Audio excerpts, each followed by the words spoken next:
Welcome back, everybody, to Old School Sports with Mike and the Hammer. And we got an all-baseball show today. We got the Boston Red Sox currently, the team as it's constituted right now. And then we're going to focus on most of the show about the 1975 World Series between the Cincinnati Reds and the Boston Red Sox. That's going to be the majority of the show today. But Hammer, the Red Sox, let's talk about them right at this moment. They're 47-45, the 2 games over 500. But that just seems to be the theme this year. They win 3 or 4 in a row, or get some bad teams, and then they get some good teams. They lose like 5 or 6, and they're teeter-tottering. They're 500, back and forth, 2 games under, 2 games below, blah, blah, blah, 2 games above. And is there room for some optimism? Is this who they are? Or is it because Alex Bregman's coming back? Ishida's is going to be a DH. Raffaello and Story are hitting. Roman Anthony looks like the real deal. Roberto Abreu's consistent. They all seem to be playing better, but is that fool's gold? Is this who they are? They're a 500 team, or are they better? They've been a 500 team the last 3 or 4 years. This is exactly who they are. And it's funny because when they win a few in a row, people get so excited, And I want to read, I got a text last night because the Red Sox have won 4 straight. And the teams they've played, which is the Washington Nationals, who are 37-53, and Colorado, who's 21-70, and they're probably going to have the worst record in the last 150 years of baseball. So I got a text last night from Rob Thomas from Hull. Kind of one of those who wants to jab you a little because I've been critical of this team. And he's like, damn, Red Sox are pulling me back in. Am I such a sucker? And I'm like, yeah, Rob, you are. Because you know what? They play terrible defense. The pitching is shaky. The friggin' managing's horrible. They don't know how to run bases. It's just that when you play the Sisters of the Poor, like they played the last few games, they won 4 in a row. So yeah, it's fool's gold. This team is not good. 500 and probably on the outside looking in as a wild card. They have some bright spots. Obviously, they got Roman Anthony and Marcelo Meyer, and they'll have Kristen Campbell coming back up, and Bregman's coming back, and they got all these, Roman Gonzalez and Toro. They're big surprise, but they're utility players. They show glimpses of pulling out of it, but fundamentally, after we watched the game we watched the other night, it's a comedy show. They don't know fundamentals and which base to throw to, for one. Correct. Well, we went to the game Cincinnati Reds on July 2nd, and that game was the Red Sox in a nutshell. They get off to a quick 3-0 start, and I think Colleen's going to show the fans right now is celebrating a 3-0 lead. Yeah, Abreu hit a 2-run homer, right? Correct. Yeah. And then after that, the roof caved in. What happened after that was that Red Sox blew it. They were doing a game by committee, pitching by committee. They were doing great. There was always a guy warming up. But Cora, for some unknown reason, decided not to do that when they were up 3-0. So now the bases are loaded, and a guy hit a grand slam, this guy named Strand. And I was sitting next to a guy, and we're going to play that video too, where he predicted that this guy named Strand was going to hit a grand slam, and he's only hit 4 or 5 home runs all year. And he did. Here we are at the Red Sox game, and this guy here sitting next to me just went on DraftKings and bet this guy Strand to hit a home run. Strands always come through. They may not be on the Red Sox, but you can count on them to come through when you need them. When you're down 3 runs, they don't hide. They step up, and they get it done. And now I get paid for it. Thank you for helping me put that bet in, Mr. Yeah, Tom. no problem. All right. They just hit a grand slam, and Cincinnati's now winning 4-3. And one thing I want to say, hi Teddy, hi Ruby. Thank you. So now they're down 4-3, and they're running the bases like fools. The Red Sox ended up trying to make a comeback. They're down 5-3, and who got tossed out at third? Was it Gonzalez? Gonzalez, because it was an RBI. He hit a double. He hit a ball high off the left field wall, and the play was right in front of him. So the guy from second scored, but he got greedy, and he went from second to try to stretch it to a triple, and he was out by a country mile. And the play was in front of him. Right. That's a fundamental. And you never make the first out in an inning, especially down by a run at third base. Right. So that's why I'm saying this is their season. They get off to a good start, okay? Then stupid managing decision, keeping that pitcher in and not having him warm up in the bullpen, give up a grand slam, dumb base running, and then it even got worse. Story boots the ball, grabs it, throws behind the runner, so the guy on third runs home. They throw to third, and they throw home, and the guy on second runs to third. And it's just like, so stupidity. So I said managing, defense, they're horrible. 3 Red Sox infielders handled that play. Story, Meyer, and they threw it home to the catcher. Yep. And they didn't get any outs on it. Right, know? right. So Meyer could have... Toro throw to the wrong base. Yeah.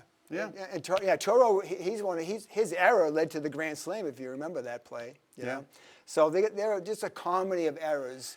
They have talent, but maybe you're right. Maybe I should start listening to you about Cora, because they have some talented players. Right. And the difference is they've won 4 in a row because they're playing horrible teams, right? And, oh, hey, the lineup is now clicking.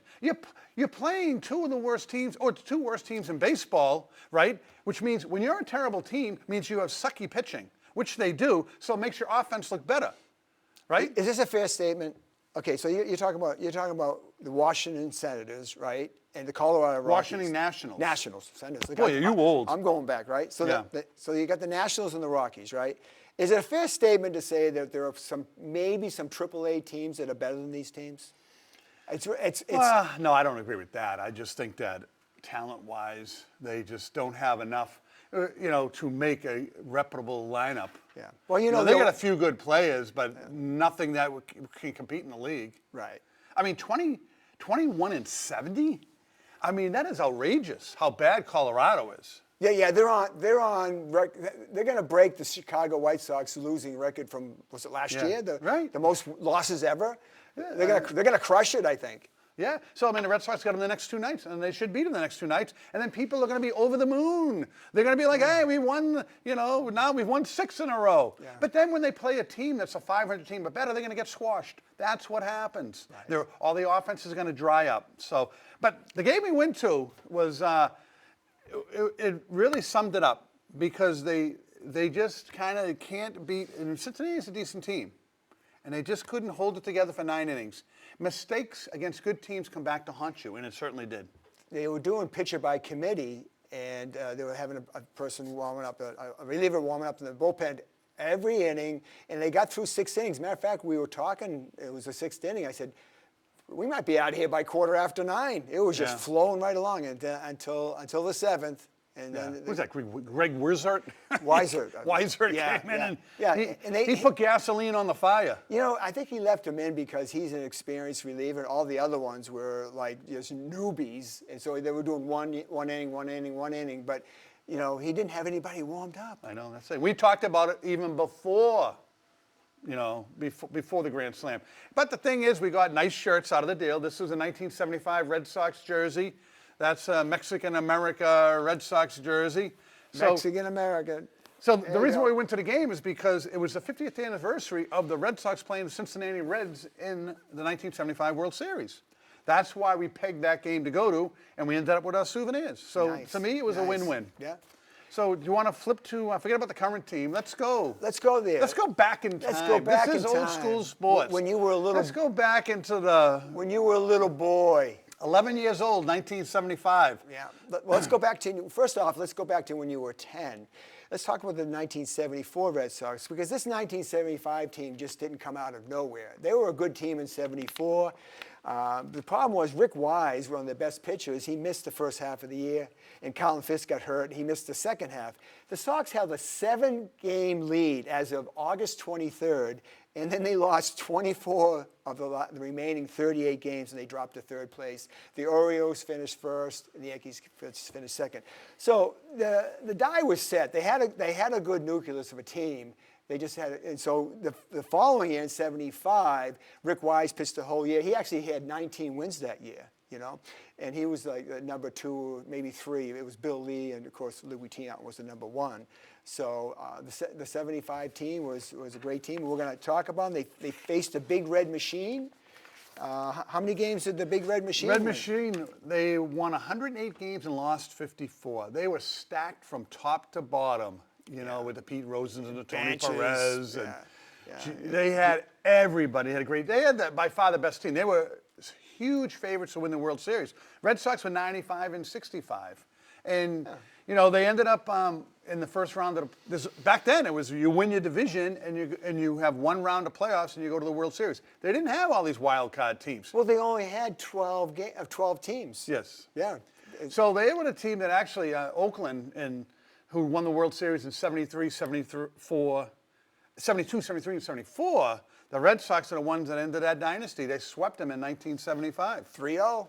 Yeah, and then the Cincinnati Reds, they were dominant with that 108 wins. They swept the Pittsburgh Pirates. Yeah. So now it's the Red Sox who are huge underdogs against the Big Red Machine. But the Red Sox had the home field advantage. They didn't. They had this guy right here, Louis Tiant. Who when you never really faced, because the American League really didn't play the National League like it does nowadays. Right. You didn't see Louis Tiant unless it was like an all-star game or something like that. He baffled them in game 1.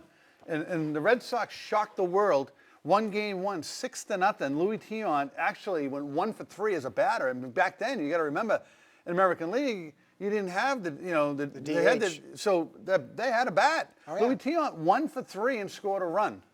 Yeah. And what a game he pitched. So they're up 1-0, and then game 2 happened. Game 2, Reds. So the Reds tied the series 3-2. What happened? Well, Dick Drake, Well, Red first off, Sox can I were winning say- that game. Let me say something first. Yeah. Okay, the games 1 and 2 in Boston. Yes. Right? The 11th and 12th of October. 1 p.m. start, folks. 1 p.m. You'll never Afternoon ever games. see after. I understand there are weekends, but will we ever? Is there ever a chance in hell that Never ever see happened. that again? Right? No. Yeah. So let's think about that for a minute. So on the West Coast, so you telling me that they were watching at 10 o'clock in the morning? Yeah. Scrambled eggs in baseball. Yeah, but Yeah. so they didn't even think about that. So I just want to throw that in there. Yeah, no, that's a great point. But game 2, the Red Sox were actually winning that one too, and it was like, hey, they're going to be up 2-0. Nope. Dick Drago blew the game in the 9th inning, so the Red Sox now go to Cincinnati at 1-1, and so Cincinnati got what they needed. They had to win 1 in Boston, and they did it. Right, and that's the Ed Armbrister game. Ed Armbrister game 3, and Carlene's going to show the video right now. Tell me now, if there was instant replay in baseball, they would have overturned this call because he definitely interfered with Carlton Fisk's throw down to second base. Which went into the outfield, and then they had runners on second and third, and then they walked. I forget they walked. Oh, they walked Rose, and then I think Morgan.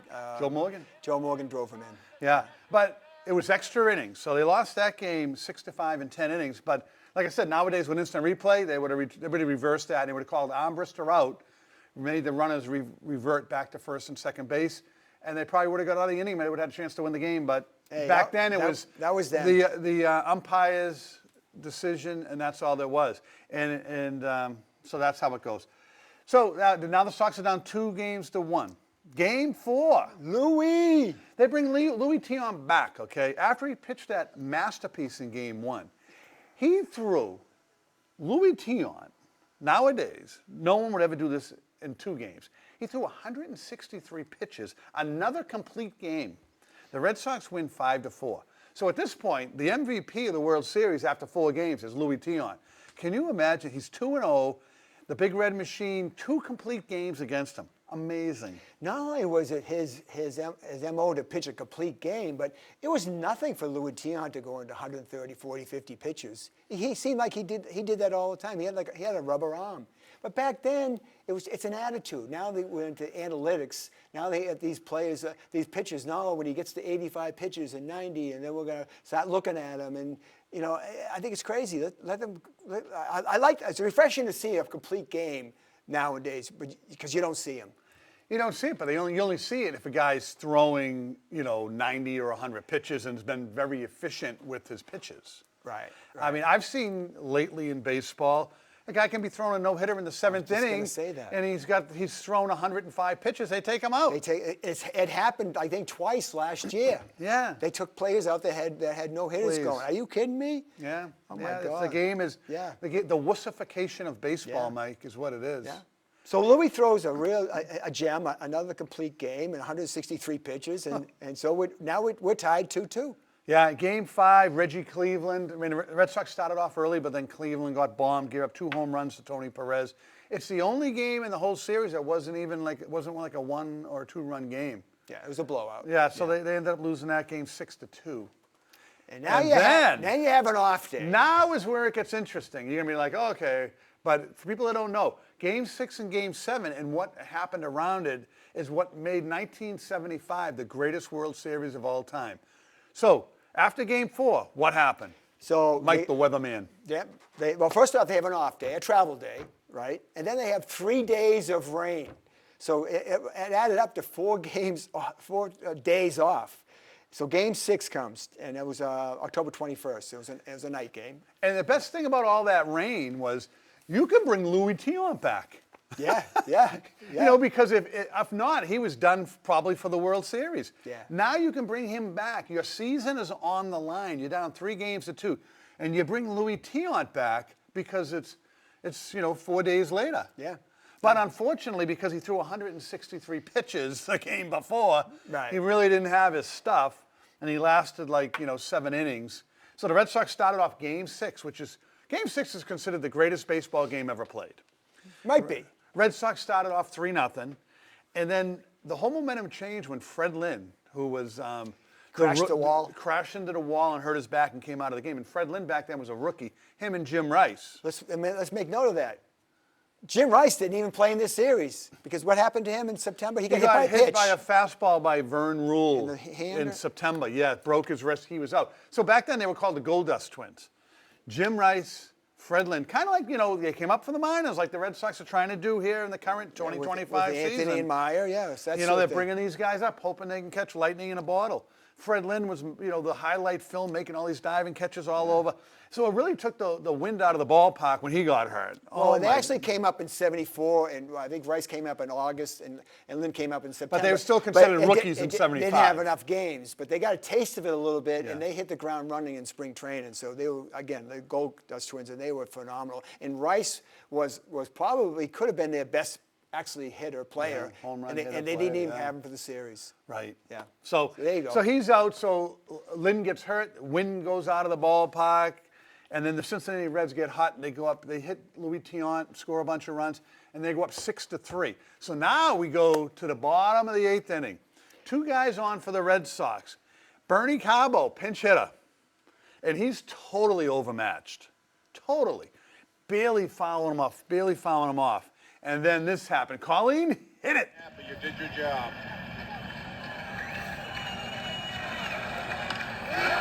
Deep center field, way back.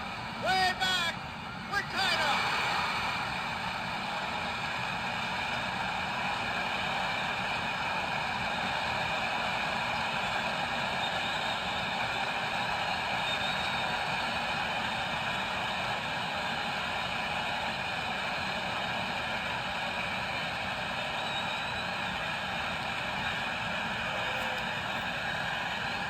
Well, And they say the pitch before he hit this home run, he barely tipped it. And the catcher dropped it. He did. Yeah. So Bernie Cabo just jacked a 3-run dinger Nice. to tie the game with 6-6 now in the 8th inning. Can I give you a little byplay here about that? Yeah, tell me all about it. So he's rounding. He's rounding second. He's on his way to third. And Bernie Cabo was on the Cincinnati Reds like 2 years prior. And he says to Pete Rose, "Hey Pete, I bet you wish you were that strong." And Pete Rose goes, "I love this." Yeah.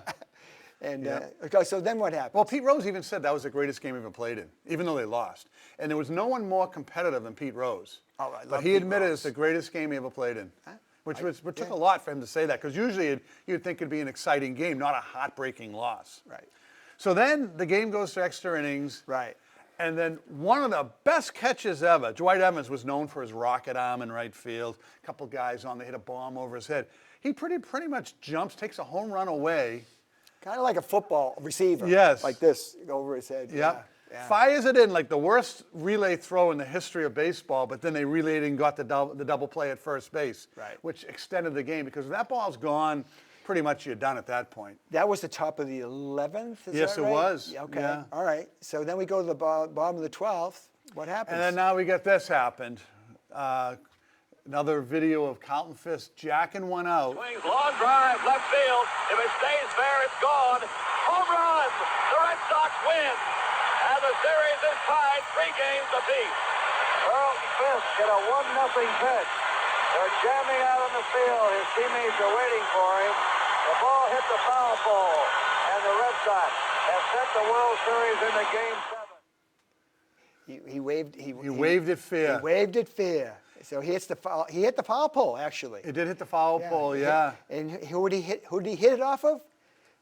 Pat Darcy. Pat Darcy, yeah. And Dick Stockton, the announcer, says, "See," because it was after midnight when It was happened. right at midnight. He said, "See you tonight." And I remember that because as an 11-year-old kid with school the next day, begging to stay up, lying in bed watching it. And I'm glad it ended because I don't know if I would have got many more innings after that. So I did see it. Yeah. And you know what the amazing thing is? If you when you just saw that video, all the fans that ran on the field, Fisk's pushing guys out of the way, Oh, yeah. running around third Where's base. security? Where's the No security? So I'll give you a little tidbit about that, about Fisk's home run. So, you know, they got all these camera angles of Fisk waving it fair, right? Well, do you know the cameraman in left, the cameraman that's out there, you know, in the actual... In the Green Monster. In the Green Monster. Yeah. His instructions were to follow the ball, you know, if he hit it. Yeah. What happened was he got distracted by a rat in the left field wall. A real rat, not a person. A real rat, and so then he just stayed focused on Fisk, and that's why he got it. Because otherwise, he's supposed to follow the flight of the ball. Right, but he watched him, and it turned out to be the greatest move for that guy's career. Yeah. Good thing that rat showed up and made him get Carlton Fisk the most famous waving it fair. Yeah, the rumor is he brought food in to feed the rat to keep him there from now on, from then on in. Yeah. So now you're 3 games to 3, and it's like no one ever thought it would go 7 games, but it did. And back then, you know, obviously it's not like it is now, where everything's ratings, views on TV, YouTube, all this stuff. Right. Because they're playing at 1 o'clock, like you said, on a Saturday and a Sunday. Oh. They weren't even thinking of marketing it. Where nowadays sometimes we question like, boy, the series are going 6 or 7 games. How's that possible? Questionable calls, this and that. But this was legit baseball. This was pure baseball. Yeah, that game turned and you could believe in what you're watching. That game turned everything around from that point on. You know. Especially as Red Sox fans, because '67 they said was a big turning point for the organization because they weren't good since like 1946 when they blew that World Series. Against the Cardinals. Right, again. and then they get, and then in 67 they blew that one. 75, and here we go again, right? They're in Game 7. Right. And it didn't go well. I mean, it started off great. I mean, Bill Lee was, a lefty pitcher. He's pitching a masterpiece like into the 6th inning. Red Sox up 3-0. And you're counting the outs. You're 12 outs from winning a World Series. They don't call him Spaceman for nothing. And then he lost his mind. He did. He had this pitch called the eephus pitch, where it would come in at like 30, 40 miles an hour. And as you know, most baseball pitches, they're throwing in 90s, 98 miles an hour. Bill Lee throws this 30, 40 mile an hour pitch that Tony Perez was waiting on. Turnpike. And there's a video of that right now. Yeah, one of the longest home runs you'd ever see because he was just sitting on that pitch. It's like a softball game. Yeah, pretty much, yeah. And that turned the whole game around. It made it 3-2. The Red Sox were still winning. But you had the best offense in baseball shut out into the 6th inning. Yeah. And, I mean, they're feeling the pressure. They were huge favorites. And right there, that kind of took a lot of the pressure off. Now it's a 1-run game. They end up tying it up. And then they just squeaked out a run in the 9th inning on a Joe Morgan single. There's a little blooper. A little crappy. And here's the thing. Fred Lynn actually played Game 7. But he wasn't the same player. He was hurting big time. They don't have the same stuff to make you feeling better that they have nowadays. Roids.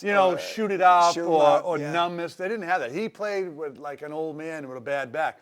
And that blooper in the center, a healthy Fred Lynn probably dives and makes that catch. Maybe. Yeah. You know, Who it would have been knows? good to see, Yeah. but he just couldn't get there. And we know who made the last out.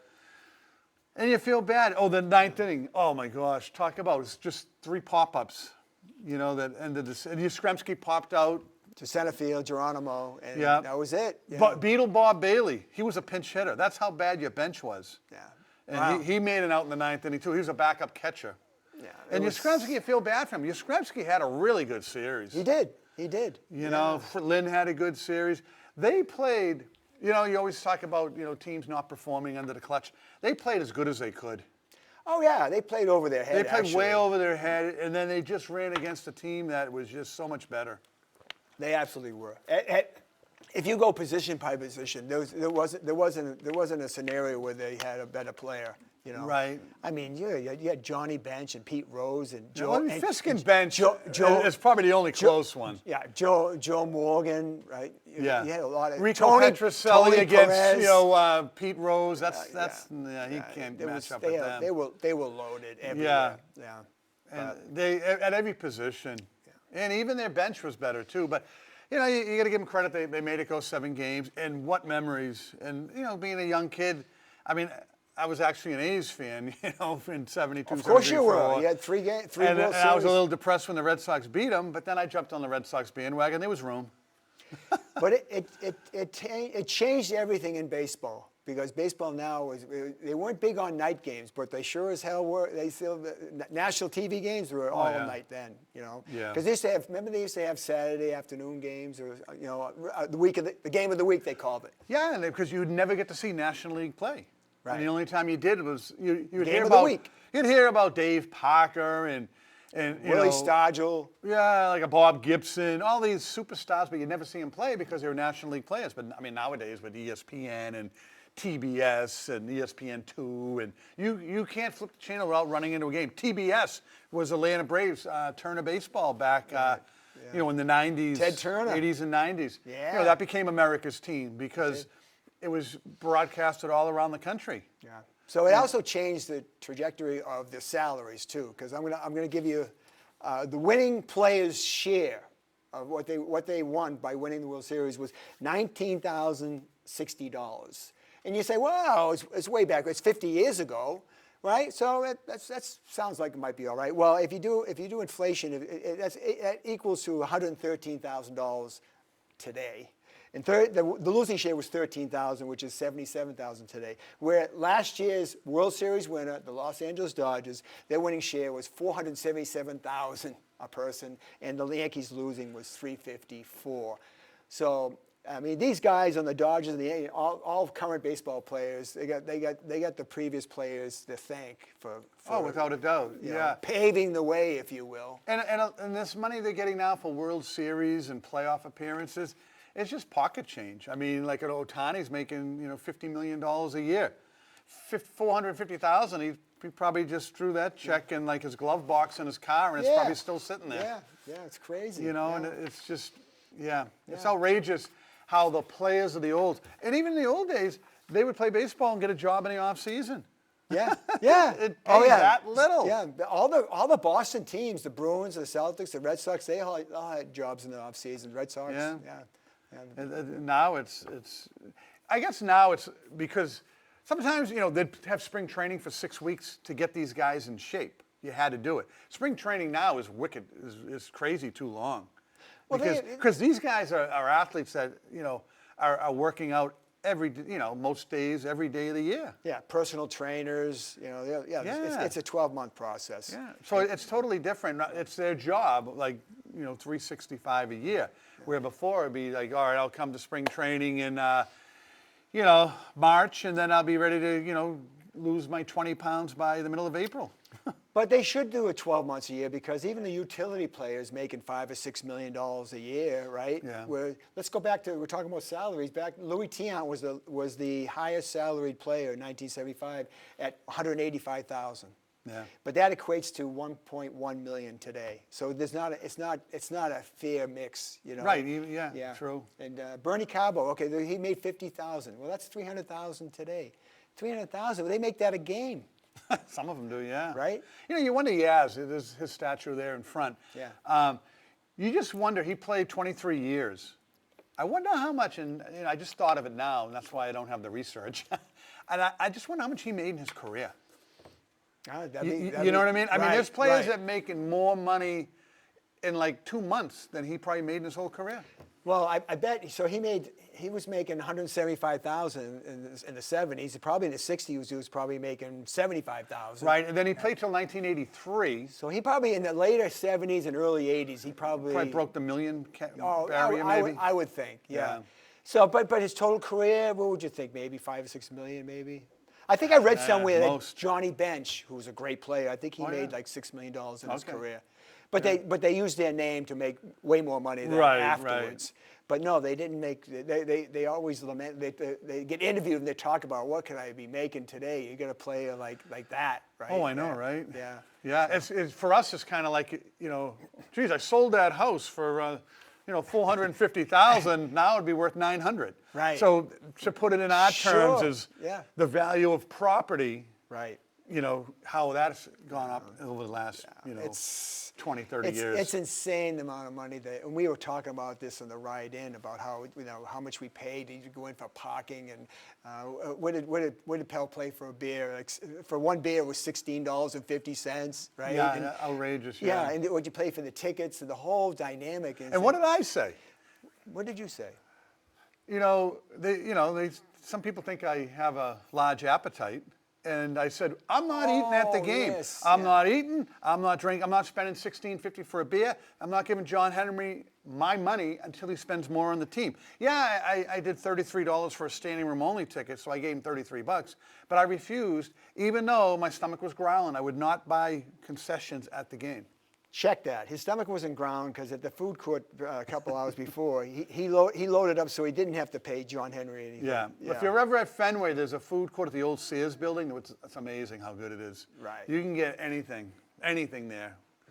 So there you go.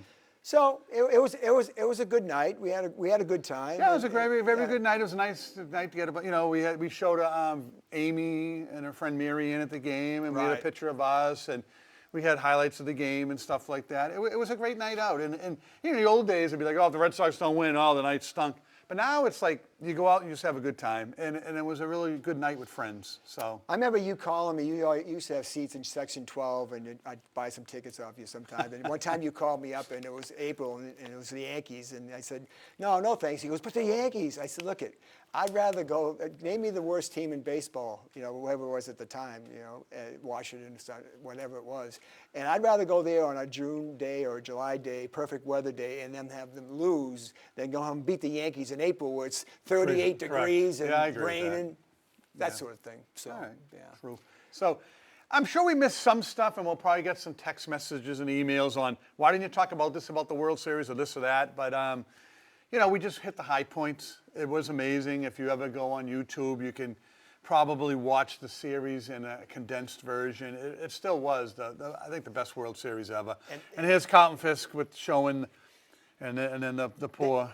That might be what, if not the most. That's probably the most famous pitcher out there as far as baseball lore. That's like the Bobby Orr flying through the air, scoring the goal. Yeah, very much so. Yeah. And the great thing, Carlton Fisk was from New Hampshire. He was one of us. He's one of us. Yeah. Yeah, Yeah. so- yeah. What a guy. What Yeah. a guy. Yeah. But that's all we got. Okay, so- next week we'll get back to a regular show. I mean, with the Celtics, they've been dismantling the whole team. We'll talk See about if the that. Red Sox can play some real teams and continue to win. Right. Patriots, you're talking 2.5 weeks away from the Patriots going to training camp, and oh my gosh, it's going to be exciting. Nothing better than football. Nope, especially this. It's a brand new beginning. It's going to be really good. Good. Let's do it. All right, so thanks for coming down memory lane with us, and we will see you next week. All right. See you guys.